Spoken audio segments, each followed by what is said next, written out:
All right, boys. We are live for episode 27 of the Vikings Territory Roundtable. Unfortunately, we just watched the Detroit Lions beat us at home. What was the final score? 14-7, right? Yep. 14-7. Not a good game for the Vikings, pretty much in any regard. Struggled to get things moving offensively. Obviously, a big talker is going to be Dalvin Cook going down with an injury. We will wait to see what that is and update during the course of the show if we get any additional information on that. And then on the other side of the ball, we I think had too many missed opportunities on defense. Didn't seem to be able to wrap up like we normally can, so a bunch of missed tackles. Also had a bunch of dropped picks that would have changed the game. So, I mean, I kind of saw a lot of people putting this game on the defense. I think the defense did the best it could given the situation. I mean, it was on the field. I don't have the time of possession stats in front of me, but I think at the end of the third quarter they were double what the Vikings had been on the field, or the Vikings offense had been on the field. Yeah. So I think they were tired. But anyway, so a lot to get through today. We're live right now, so BJ is going to be monitoring the chat. As usual, if you guys want to get on the show, we'd love to have you on, have you vent a little bit, tell us what you're most concerned about. Are you pressing the panic button yet, like we were just talking about before we went live? If you do come on the show, we ask that you have obviously a webcam, a decent internet speed, and that you, once you get on the show, kind of mute it and maybe minimize so you're not getting confused hearing yourself on YouTube. So anyway, with that being said, guys, I'm going to pass it off to you. What do you think? How you feeling after today's game? Instant reaction, Austin. I don't know. I got to see the first half, and then I missed a lot of the third quarter when things kind of imploded. I don't want to say the game was an anomaly, but I definitely feel like this wasn't a normal game when you have, what was it, 2 possessions with fumbles on each possession, one after the other. McKinnon fumbles out a Wildcat. Defense gets a short field. Next possession, Dalvin Cook, 12-yard run, knee blows up or something happens and he fumbles the ball. I think that's really where the game swung. And you could make an argument that the Vikings did outplay the Lions for much of the game. I thought Keenum had an okay game. He missed that throw to Thielen, the corner route when they were in the red zone with McKinnon underneath where McKinnon dropped the ball. So if anything, I think this game's kind of 2 stories. 1, missed opportunities by the offense and the defense, and then 2, just shooting yourself in your foot. So personally, I'm not ready to hit the panic button. We're 2-2 after 4 weeks with a backup quarterback and a defense that's still pretty elite. I do think the Vikings outgained the Lions in this game offensively, so I don't think this is reason for concern. So I'm okay. I'm really not that upset about it. What about you, BJ? How you feeling? I mean, I thought Keenum actually played pretty well for the most part, relatively speaking. I mean, what you typically should expect from Case Keenum, he delivered that today, in my opinion. Defense was very solid too. It's just they weren't converting well on third down. They were backing themselves up in stupid penalties, and that situation they got themselves into with that sack late in the game when they were knocking on the door. They have to go for it on 4th and 14, which is obviously considerably lower probability of getting a touchdown in that situation. So I was overall I'm kind of with you, Austin. I'm not ready to hit the panic button. I didn't see anything that was like a huge red flag other than Dalvin Cook potentially being lost for some time. That was really the only major red flag I saw. Everything else was just it was average or a little bit subpar, and that wasn't good enough to win today. I thought one of the things that was interesting about the game is it was ugly, but there were things that I think you can build on as a defense and as an offense. I thought the Vikings did a good job running between the tackles. They seemed to have gotten better with that over the course of the weeks. The defense played pretty well. There were a couple explosive plays, but sometimes like that one in the second quarter down the sideline on, what was it, 3rd and 15 or something. That's just a case where offensive play call beats out defensive play call. They were running verticals up the left sideline, right up the middle. Sendejo's in a difficult spot. They're in like a cover 2. Sometimes offensive play calls just beat defensive play calls. It's not like, I'm trying to make the point that guys weren't necessarily out of position, and I think when they were in position, they didn't always make the plays. But there's not I don't think there's a trend building in terms of, oh, they're going to keep missing tackles. You know, we're going to keep fumbling the ball. Like, these are things that can be fixed. I feel like it's, you know, we kind of said the same thing after the Steelers game, and I want to agree with you guys, but I feel like this loss is more concerning to me because it was a home game. And I think, you know, we at least have to acknowledge the fact that, like, this puts us in a pretty bad spot in the division out of the gate, losing to Detroit at home. And we're about to enter a stretch where we have 2 more divisional games after this, and looks like Green Bay is obviously heating up. So I don't know. I feel like maybe I'm a little bit more concerned than you guys are. I mean, obviously, you know, Case Keenum being the starter puts us at an immediate disadvantage, although that's not what we were saying after last week's game. However, you know, granted, he's obviously a step down from Sam Bradford. And then I think losing Dalvin Cook, man, I mean, instant drop-off in production. I saw you tweet out, BJ, that, you know, obviously Dalvin Cook is a big loss, but the Vikings are in a good position with the depth that they have behind him. I think it's important to note as well that Jerick McKinnon may be dealing with an ankle injury as well. However, I guess my point is, or what I'm trying to say is, I'm not sure the Vikings are in as good of a position at running back as maybe we thought they were, because there is an instant drop-off between Dalvin Cook and Murray like I was not expecting. I mean, just no burst off the line of scrimmage from Murray, and I don't... sorry. For what it's worth, you're going from, you know, a superstar caliber athlete to like an above average running back. You're going to notice the difference. Sure. But I mean, I'm not here to make any strong convictions on Murray. I know there are people out there that are not happy with him already, and partially because you pay him all this money and you're getting no production from him, and then partially because, you know, he did not move well at the line of scrimmage last year. So, yeah, you know, I understand, and I totally get that there is a clear drop-off, but at the same time, like, how better prepared could you be? Seriously, like, just think about running back number 2 in most situations. Who is better prepared after losing their RB1? Cincinnati, maybe? Yeah. Because they have, you know, Jeremy Hill and the dude who punched the chick from Oklahoma. Mixon. Yeah. I mean, you know, I don't know. I'm making lemonade here, guys. Work with me. It's not. No, I understand. It's not the worst case scenario. I mean, I'm not trying to call you out as wrong. I was just saying, like, I'm not as comfortable, I guess, moving. If Cook misses a meaningful amount of time. Yeah. It's a problem for sure. It sucks. And especially if Bradford, you know, is out a couple more weeks or something like that. I mean, I think part of that problem too, the reason why we would see that drop off is I think that we have come to expect Dalvin Cook as a guy that has the capacity to carry the load, right? A guy that can actually win this team football games if the quarterback play is subpar. That's the running back that I have seen so far. That's not what you should expect from Latavius Murray. Murray's more just like a bruiser, a grinder, someone that's going to give you the tough yards, and, you know, he's good in blitz pickup. He'll give the quarterback every chance to succeed, but he's not going to really add another dimension. Where with Dalvin Cook, I mean, it's lightning in a bottle. He went untouched into the end zone today for a reason. It's not just because the line set it up really well and Riley Reef. Reef did put a block on that. He did set the edge great, but at the same time, I mean, he found that hole real quick and he's lightning fast to the hole. That's next level stuff. You're not going to get that from most RB2s. This game for me was more just like typical Minnesota Vikings destroying your soul as you watch them, just because, like, I mean, people are saying it in the chat, right? The obvious thing is Dalvin Cook with a non-contact knee injury. Right? Like, come on. I mean, when is this going to end? And then, you know, the fumbles, I'm not going to put too much on the refs, but there were a bunch of missed calls.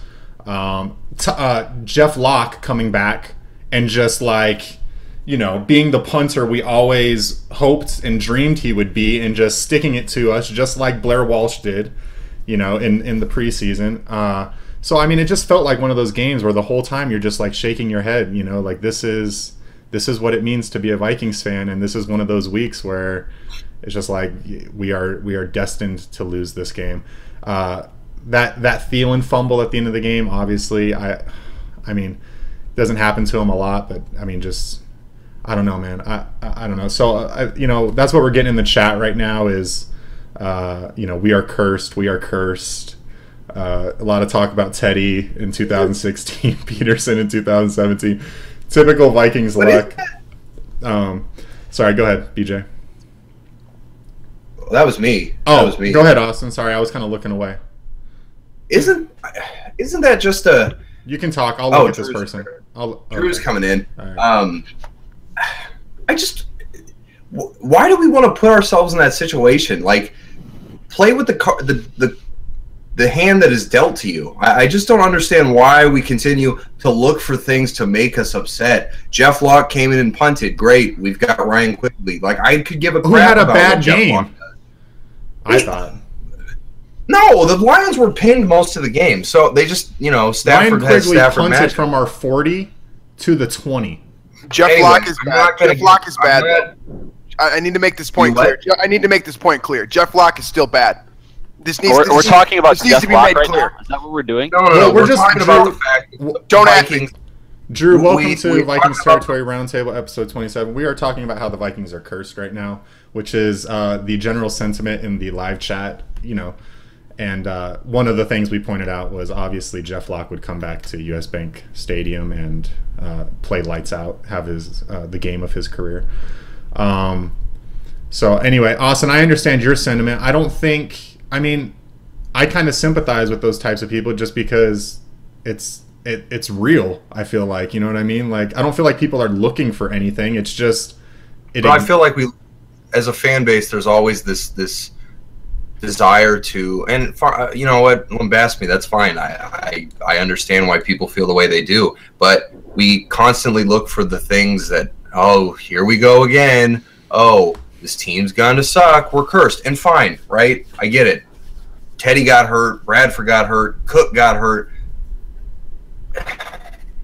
I feel like we'd all just be a little happier. Like, this is kind of a can we all just get along type thing. If we just look for the positives and said, look, the Vikings are only 2-2, long season ahead, things could change. We don't know. Like, as soon as Cook went down, people, season over. Oh my God, torn ACL, and maybe he has one. Fine. There's this sense to overreact to everything that just is driving me nuts lately. yeah, we're emotional people. You're a very positive person. So, you know, I mean, that's like, you just got to let people have it. That's what this is for, right? That's what these post game things are for. That's what the unfollow button is for. Yeah, to let people Like, vent. You're not obligated to follow these people. I'm not even on Twitter. I haven't been on Twitter all day, save for 2 or 3 tweets. Then what are you referring to? The moments I was on Twitter for 5 minutes. Okay, so you were okay. All right, so let's see if I don't know. Let's see if I thought we had some questions come through.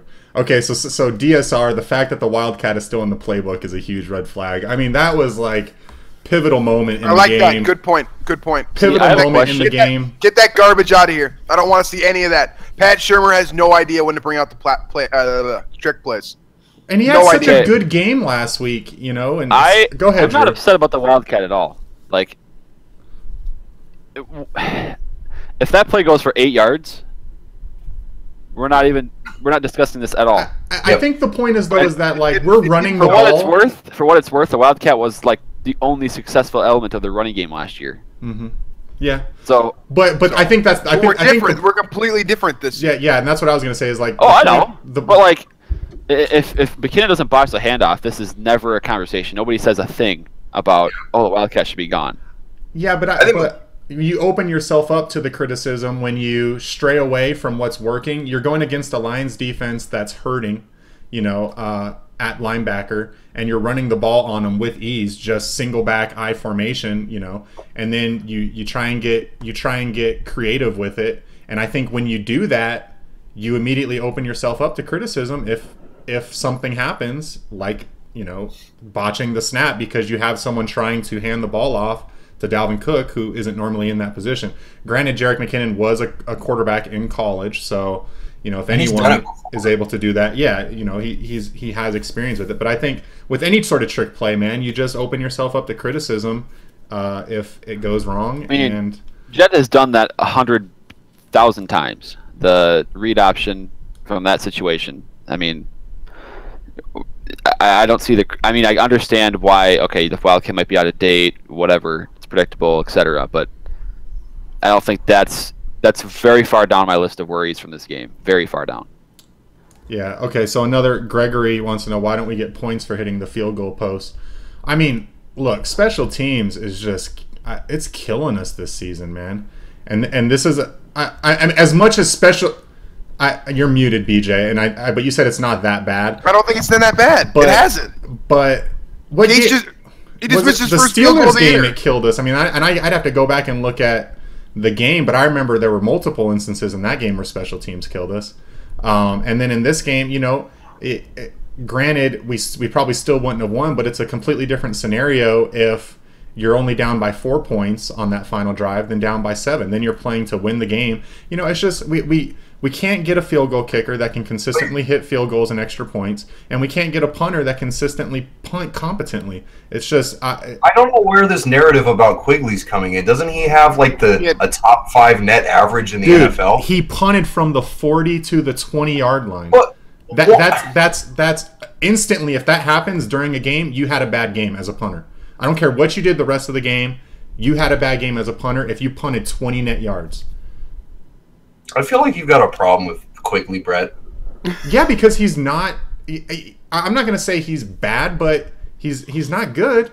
And better than Jeff Locke was last year, and one good game from Jeff Locke today doesn't make Jeff Locke a better punter than Ryan Quigley long term. He has been better than Jeff Locke, but I'm just saying, like, special teams wasn't. I don't think it's been that bad, man. I mean.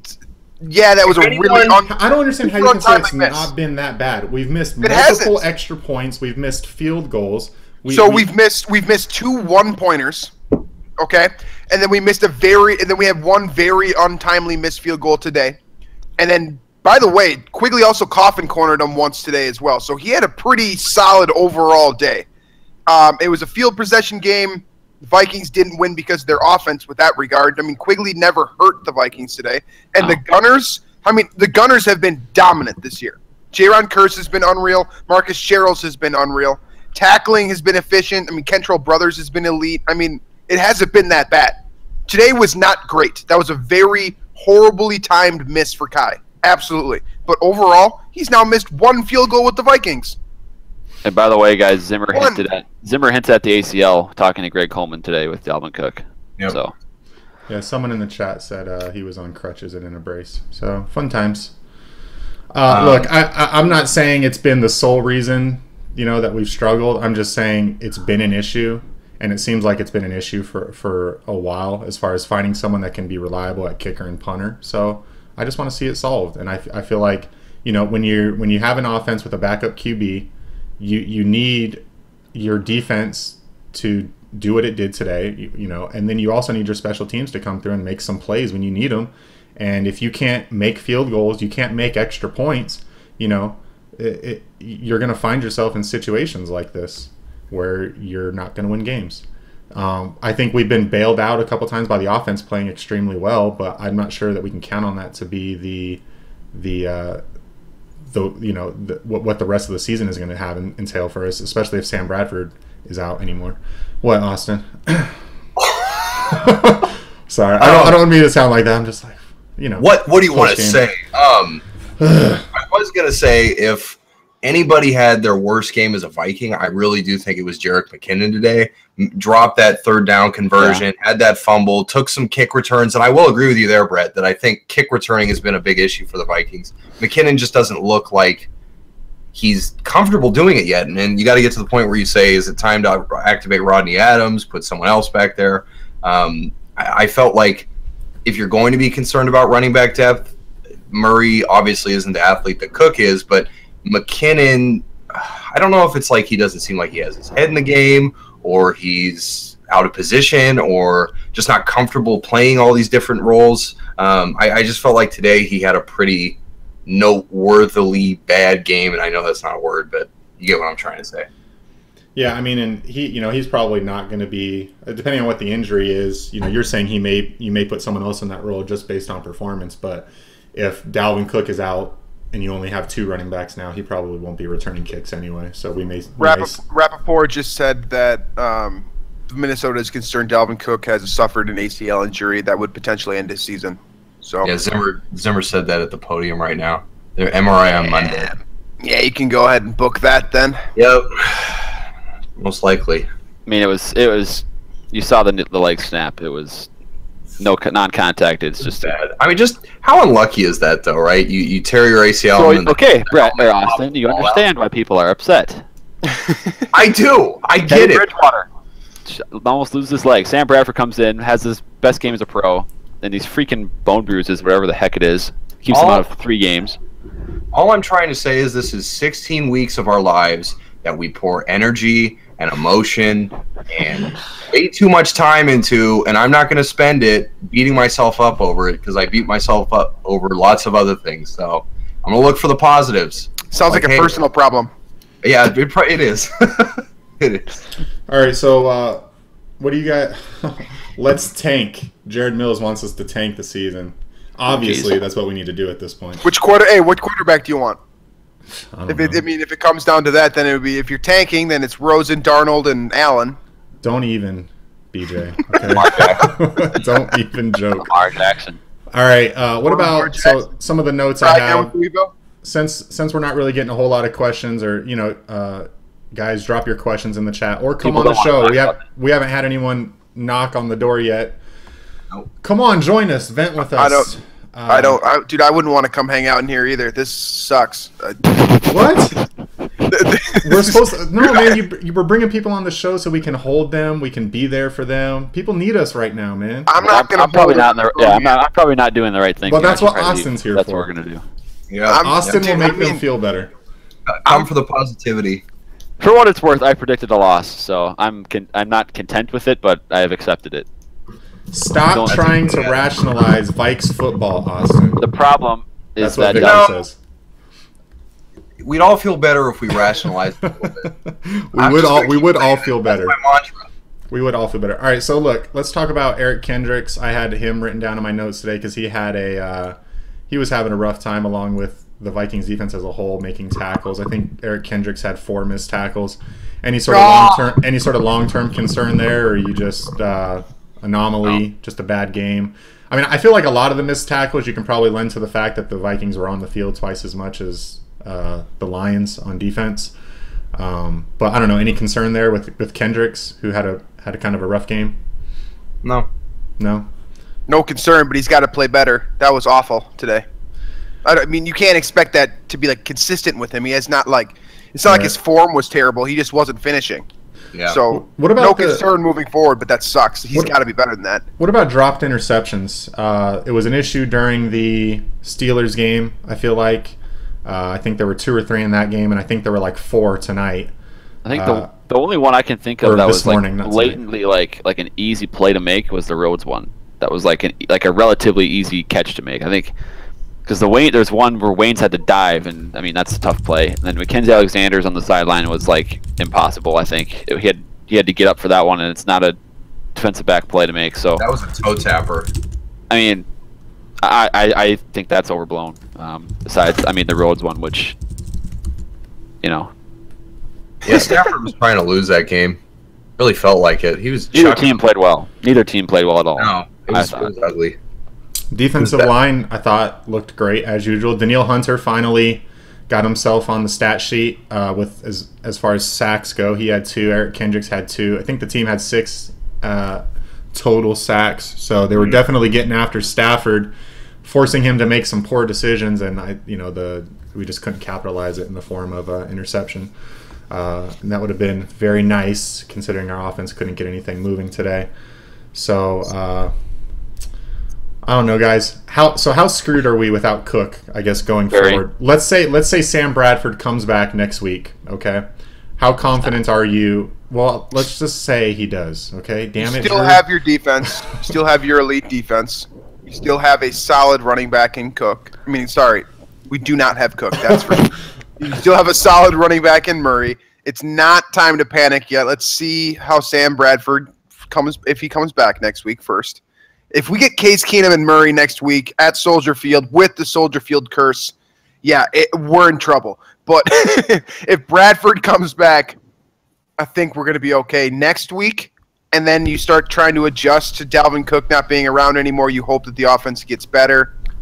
I'm hopeful. I'm hopeful, and I'm not an optimistic person.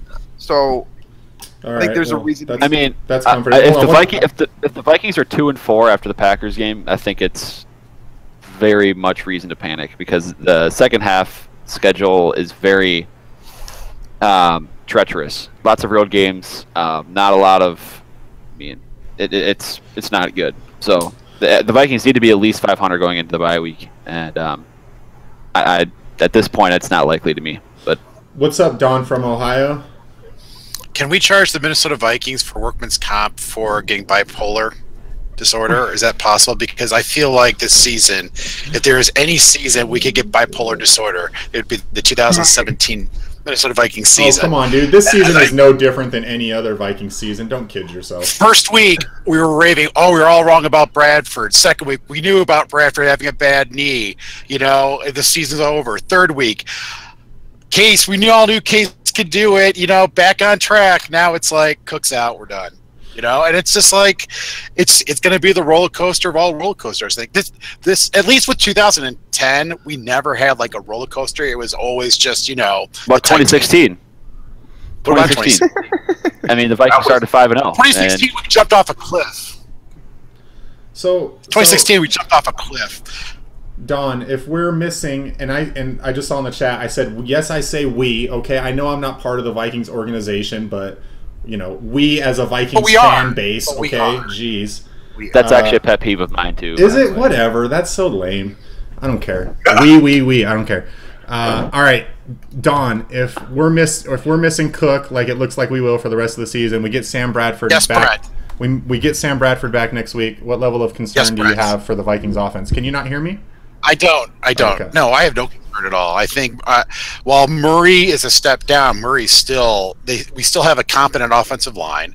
We still have it was always the first 3 weeks at least with Bradford and the case when we won. It was always the passing game setting up the running game. And it's not going to be any different.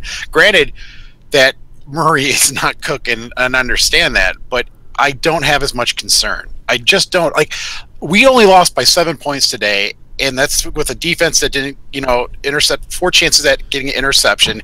Keenum missing Thielen in the end zone. We lose our top running back. We had fumbles that we never would have happened before. Thielen fumbles. When does Thielen ever fumble? He's been doing that quite a bit lately. Every episode we talk about the Cowboys. Wait, hold on. He's quite a bit lately. Did he do it the first 3 weeks of the season? Did he do it in the preseason? Yes, he fumbled to lose the Steelers game. So, yes, he has done it the first 3 weeks of the season. He fumbled to lose the Steelers game. Yeah, he did. He stretched out to get a first down, and he lost the ball. That's a fumble. That's what it went down as. He has a fumbling issue. He's doing this a lot. That's like saying Diggs has a problem holding on to or catching the ball. Diggs also has a problem with fumbling the ball. The Vikings wide receivers fumble the ball too much. Look at their percentages. It's not good. It's not good.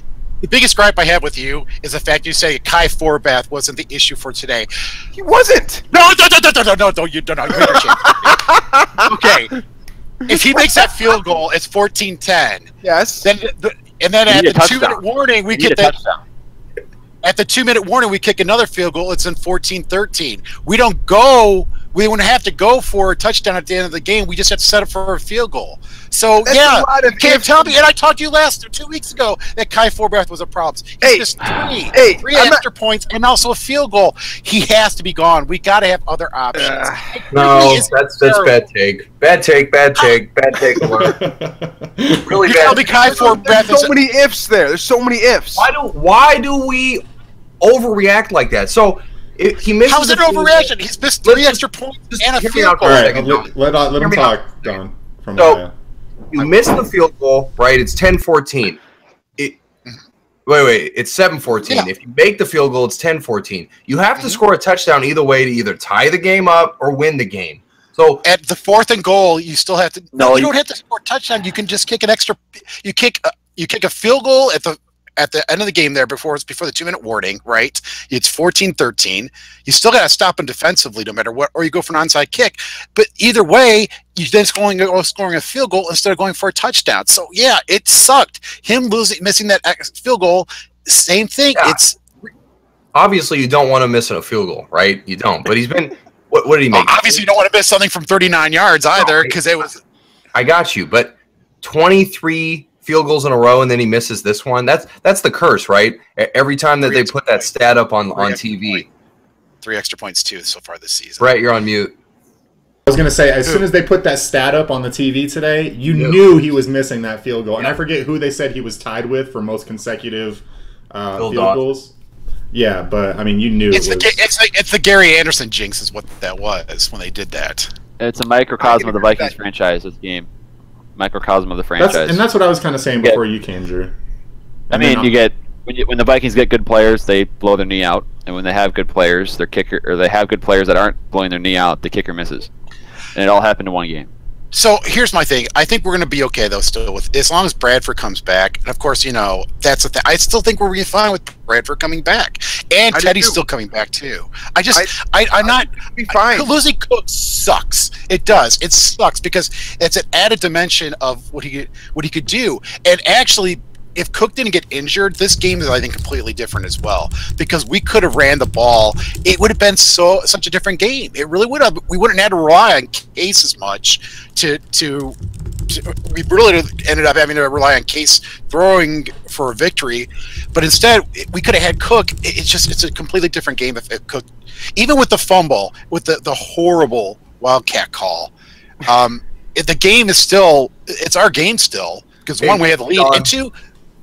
The Vikings can we just settle that the Vikings shot themselves in the foot today? Because we can go through semantics and we can go through and agree to disagree on what sucked more than other things, but end of the day, a lot of different things sucked. You get an untimely fumble, an untimely missed field goal, an untimely injury. I mean, it was the recipe for disaster today. That's what we can boil it down to. It doesn't matter how strongly you feel about Kai Forbath's miss or how strongly you feel about McKinnon's dropped catch on 3rd and short or whatever. All of it was just very untimely, undisciplined football, and that's not how you win games. Now, in terms of that going forward, that doesn't necessarily need to be consistent moving forward. Yep. If you improve in these small areas, this was still only a 7-point football game. Yep. So I don't think it's not time to panic. It should have been a 3-touchdown game. It's not time to panic yet, but it's time to be like, okay, Vikings, buckle down now or you're done. That's what time it is for me. Fair? And I agree with you 100%, BJ, because I feel the same way. I think this team still can win 10 games, maybe even 11, but they can't afford any more injuries. They got to have Bradford back for the rest of the season. They got to have Murray stay healthy. They got to have the offensive line stay healthy. The tackling needs to be, for what it's worth, by the way, Trey Waynes, I know he missed the one long run by Abdullah. He was held, by the way, he was held pretty bad on that one. Right. He had already what it's worth, over-pursued Waynes was inside, pretty good. Waynes was very good coming up and run support, and actually his coverage wasn't bad either. So this was, and I know if you want to look for something good to take away from this game, Waynes looked better this week than he has all season, in my opinion, even including the interception last week. He was much better today than he was last week. If I got to take away one thing, I thought the defense played fantastic overall. I thought, they gave us a chance to win. That's all they asked. I gotta run, guys. I gotta work later. That was the quickest. Thanks, Don, for stopping by. No one else is coming in the room. You guys don't want to talk? Nobody else wants to talk with us? Just leaving us here all alone by ourselves. Can I say that I think the Dalvin Cook injury is like much more significant than I think it's being given credit for right now, because Latavius Murray he's a better version of Matt Asiata. I mean, I say that I don't want that to be like a knock on him because it's going to sound that way. Well, of course it does. That's a huge knock. Matt Asiata is like average at everything, right? And Murray is like slightly above, I would say, in all those areas. So then the running game is going to take a huge knock, which is in turn going to close a lot of doors that are opened up in the passing game. Case Keenum's going to have a much tougher job if he plays against the Bears with Latavius Murray and Jerick McKinnon, who also got hurt, by the way, trying to formulate a passing game when Latavius Murray is your go-to workhorse. I'm not optimistic about that at all. I think that injury is a couple wins possibly off the record.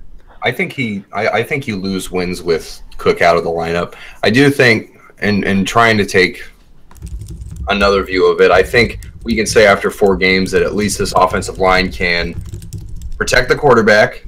How many times did he get sacked? Twice. And that second sack at the goal line on 3rd down, that was Keenum's fault.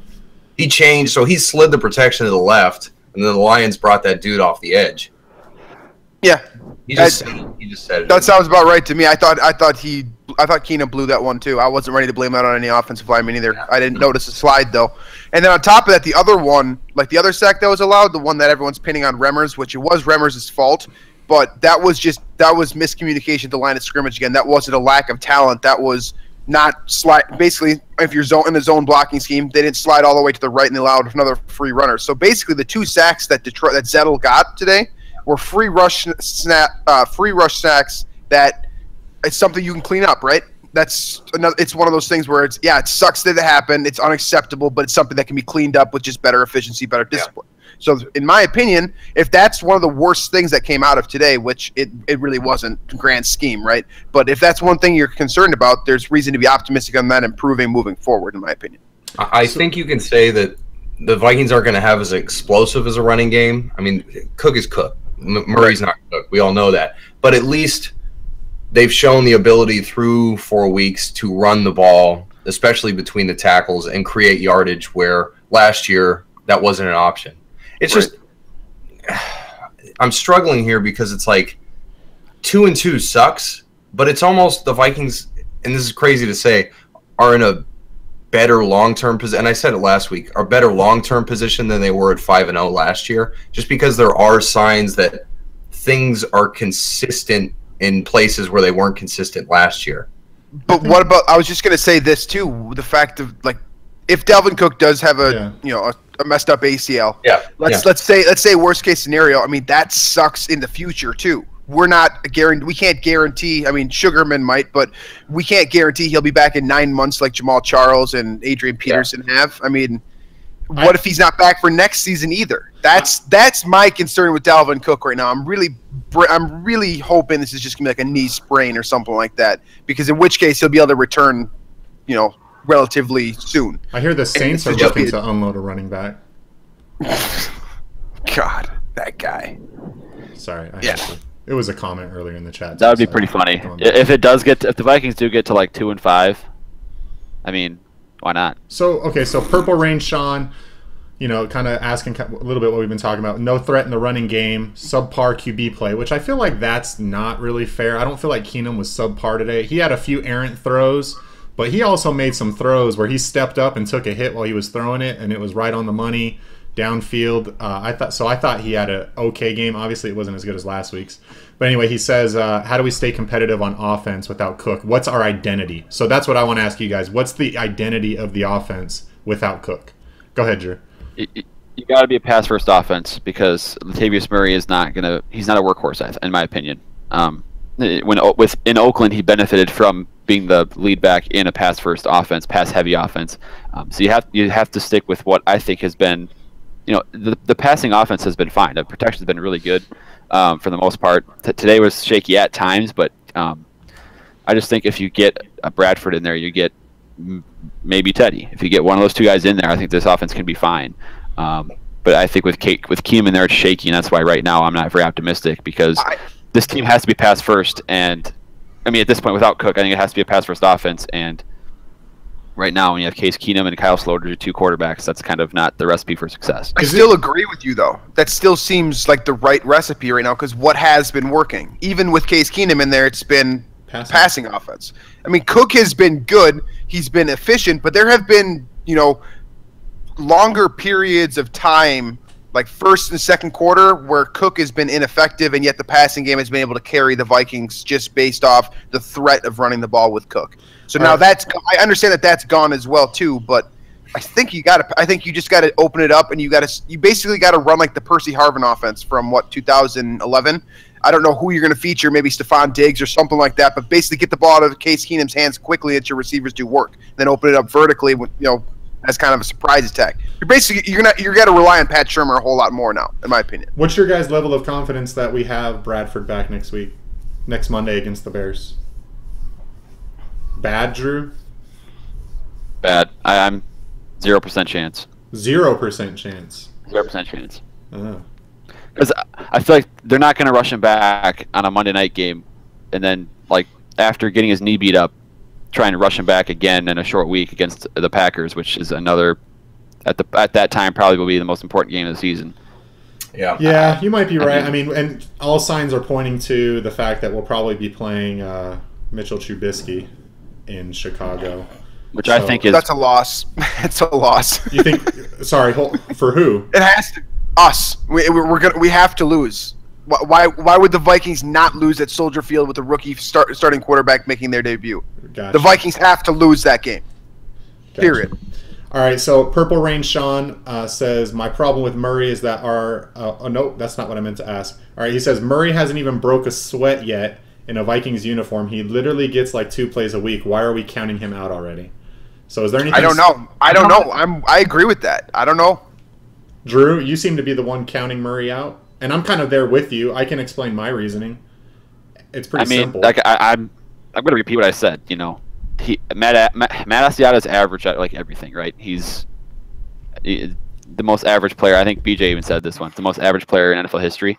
And I think Latavius Murray is like a bump up a little bit from Asiata. He's not a game changer. He's not going to break a 90-yard run.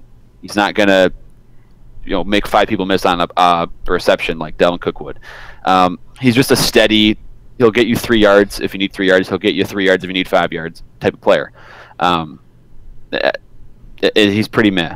I think the contract is fine, but he's not going to change your offense the way Dalvin Cook would by any means. So I think that, and the fact that the running game was so much better, I think it helped change his offense and make it inflated in perception to what it probably is without Cook.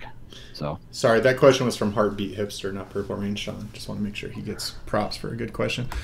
I don't know, guys. Anything else? I mean, I don't know. Dude, the Vikings shot themselves in the foot today, and we lost. Excuse me, not we. The Vikings. No, we. I just want to say this real quick. I'm also with you. Whoever said that you saying we is not exactly professional, but in this case, we all did lose Dalvin Cook because I lost the opportunity to watch him play his rookie year, which was looking like a phenomenal rookie season and looked like he had the chance to be. It was going to come down to him and Kareem Hunt through 4 weeks. That's what it's looked like. So that sucks. The Vikings shot themselves in the foot today a ton. That shouldn't be consistent moving forward here. So if you want to panic over the loss of Dalvin Cook. That sucks for everyone. I mean, it sucks for the NFL. This guy was a human highlight reel. He's just getting going. I mean, yeah. That's my takeaway for today is that the Vikings could have won this football game, and Dalvin Cook shot himself in the foot. Jeez, man. Wow. Take it easy. Well, in his knee, I guess. And Dalvin Cook got hurt, yeah. And another non-contact injury. It sucks. I mean, there's no way around it. It sucks. But I think it has to get better. Yeah, so some people are asking in the chat, any news on Cook? You guys think it's an ACL? Yeah, all signs basically from Zimmer's post-game press conference to... We need to see the MRI first, though. I mean, it's all speculation until we see the... 75% sure it's an ACL, I would probably... Yeah, that's low. At this point. Oh, okay. So Gregory Held wants to know how many pass interference calls weren't called to the point of the Lions taking advantage of it. I don't feel like I watched an honest game regardless of playing or play calling. So how much do you guys feel like the refs weighed into this game? I always feel like it's always such a, it's like... Jim Caldwell said this perfectly last week about the Lions. If you play close games like this all the time, you're allowing for the refereeing to screw up your game. So, yes, the refereeing was not great today. Like Greg said, I think I had 4 calls that could have been pass interferences. But if the Vikings were winning by more, we wouldn't have noticed that. So, in my opinion, you don't lose a game on penalties, but it certainly doesn't help to have them, right? Right. Yeah. I don't know. I mean, I never want to go that route of like the officials. It's their fault. There's a loss. I'm never going to do that. Either. I despise when that happens and when fans resort to that. There was a few calls, sure. I mean, I think the Stephon Diggs one was the worst one down the sideline where the guy he simply got tackled and wasn't called. But it's going to that, resorting to that. The whole Packers, they get the calls saying that I see on Twitter all the time. I hate that too.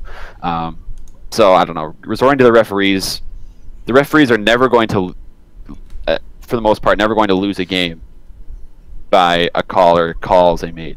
The teams play the game. The teams decide win or loss, and the Vikings played poorly, very poorly today. They didn't deserve to win at all. They probably should have lost by 3 touchdowns today. So we were lucky. I feel a little. I feel differently than you. I do feel like you can pin the game on refs sometimes. I just feel like, there's so many plays in the game. I know. I get it. I get it. But there are some plays where no calls or calls completely change the dynamic of the game. I mean, if we're saying the Wildcat fumble completely changed the course of the game, you could say the same thing for a no call that would have, completely changed the momentum. But hold on, let me finish my point. I agree with you though, Drew, for the most part. The reason I don't want to really talk about it is because there's nothing you can do about it, right? Like, it doesn't talking about that doesn't get us anywhere. It's not going to change anything. It's not productive conversation because it's completely out of our control. So you just hope for good refs. You hope that the penalties don't determine the result of the game. And then when it happens, I think you just kind of walk away from it. It was unfortunate, but what are you going to do about it? So, Austin, what were you going to say? I was just going to say, kind of back to BJ's point about the takeaway from the game. One, I don't really try and look at penalties because penalties go each way. I mean, that last drive where the Vikings should have scored a touchdown, the 3rd and 9 got converted because of a pass interference on Diggs. So it goes both ways, good and bad. Yeah, but that was an actual pass interference. I know, but what I'm trying to say is you can cry about calls that didn't go the Vikings' way and then celebrate calls that do. Back and forth. Everyone's going to disagree on it. But best case scenario is you survive this long week. Everybody gets healthy. You go play the Bears. You beat the Bears. I get it. Soldier Field's a hard place to play. But if Trubisky's going to be the quarterback, the Vikings have to feel good about that because they still finished a game against the highest paid player in the NFL, down 7, basically shut that offense down. I would imagine that a Bears team that has no wide receivers, a rookie quarterback. I'd feel better if it was Glennon. I'd feel a lot better if it was Glennon. Really? What? Oh yeah. Oh yeah. But Glennon's he's pretty bad. We probably won't. But we have no idea how Trubisky is. I know, but like chances are he's better than Glennon. Didn't Trubisky? Preseason, take it with a grain of salt, but didn't he look pretty rough in preseason? No, he looked pretty good. He lit it up on money. But then, especially extending plays and moving out of the pocket, which the Vikings were killed by today. So Glennon week 1 almost beat the Falcons at home. So, I don't know what to expect. But if I'm the Vikings, I'd rather go into Soldier with a rookie quarterback on the other sideline. So, I don't know. I'm not too upset. All right, so something we haven't talked about yet. Michael Floyd comes back next week. It'll be his first game of the year. How do you feel? There's been a few questions throughout the show so far about how do you think that impacts the Vikings offense? Where do you see him fitting in? BJ? I mean, I'm pumped that he's going to be back out there. I mean, he's still really, really good at football, so that's good for the Vikings receiving core. It'll be interesting to see, on the flip side, who gets released between Stacey Coley and Rodney Adams, I think. Just small note there. But I don't honestly, dude, I don't think it impacts the offense a whole lot just because if you're not getting, like, you got to be really happy with your first and second reads right now with Diggs and Thielen. So you're not often getting to your third read, which I don't think Treadwell's played all that bad today. You just don't typically get to your third read. And Michael Floyd, I mean, he probably will come in and do the exact same thing. I mean, I'd expect, a boost to some degree to the passing game, but I don't think it changes all that much, really. And it's not because he's not good either. It's just because I don't think that in this system, what's working, what they're trying to do right now, that Michael Floyd is necessarily necessary. Can we talk about how Case Keenum threw the ball down the field on, I would assume, a 9 route twice to Laquan Treadwell in double coverage? Yeah.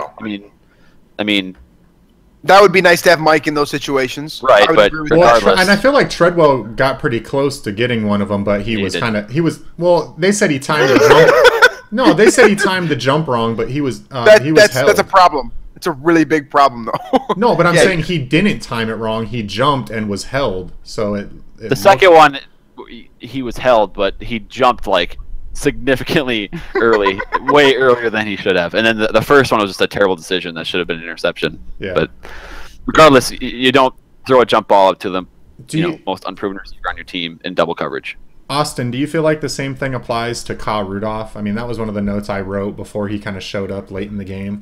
But, I mean, this year he's been MIA outside of one touchdown. Yeah. Do you feel like that's just a result of the two wide receivers, or you think there's something going on with Rudolph? Or I was thinking about it during the game and kind of how we look at, like, when Gerard Davis went out, everyone said, oh, Dalvin Cook's going to have a great game. And so I think a lot of the times we look at things very binary, black and white, like, okay, the linebacker's out, so the running back's going to have a good game. Or, Kyle Rudolph's a bad player, so he's not catching balls. So because people seem to have an issue with Kyle Rudolph. To this day, I think it's more a case of you've got Diggs and Thielen who are tearing defenses up, and you've got a backup quarterback who's not getting, like BJ said, to his third read, middle of the field read. And, when Rudolph was given the opportunity, he made a few nice plays late in the game. I just think that the Vikings have relied heavily on their two best playmakers, and it's worked out so far. That might change now that Cook is potentially out, and they're going to have to diversify a little bit. But I don't think that's any indication on Treadwell or Rudolph as players. I just think it's a situational issue. Yeah. All right, guys. Anything else you want to talk about before we wrap this thing up? Nope. I'm all good. So next time we see you all, it will be Monday night after the Bears game. We should be doing a post-game show immediately following the Vikings trip to Soldier Field to probably take on Mitchell Trubisky. We will have updates on VikingsTerritory.com throughout the week. I'm sure we'll have something on Dalvin Cook when there's sort of any definitive news in that regard. Thank you, everyone, for showing up. Like, subscribe, share. Again, I keep saying it every week, man. When you subscribe, you got to click the little notification thing because you'll get the notification to your phone as soon as we start a live show. You'll get a notification for about the Labor pregame show, and occasionally you'll even get a notification that we accidentally started a live show when we didn't mean to, and then you get to look at us stare into the camera blankly for like 2 or 3 minutes. That happened to us this morning, actually. That happened. I didn't see it happen this morning. It's happened to me once, and I think it happened to BJ once before. It's kind of tricky, man. I do it regularly. Yeah, so that's always fun when you get to see those bloopers. Anyway, appreciate everyone stopping by. Appreciate everyone in the chat. And hopefully let's get some more people on the show next time. Come ready with your webcams next time so we can get you on here. Hopefully we'll be celebrating a win. We'll talk to you guys later. Thank you, and bye-bye. Thanks, guys.